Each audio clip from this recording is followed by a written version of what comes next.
महाराष्ट्राच्या राजकारणातलं एक उत्तुंग व्यक्तिमत्व अजित दादा जरी काळाच्या पडद्यात गेले असेल तर मात्र त्यांची काम करण्याची पद्धत, त्यांची आपल्या कार्यकर्त्यांच्या सोबत राहण्याची, वागण्याची किंवा महाराष्ट्राला नेहमीच एक वेगळ्या दिशेला नेण्याची त्यांची जी ख्याती होती ती वेगळी होती.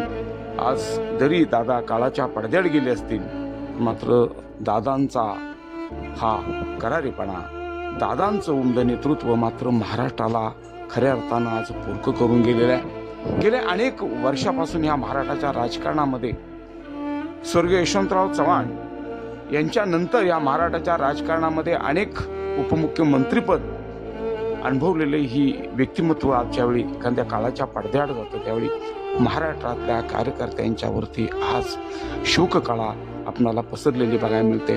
त्यांचं जाण्यानं महाराष्ट्राच्या राजकारणातलं झालेलं नुकसान हे कधी न भरून येणारं नुकसान आहे.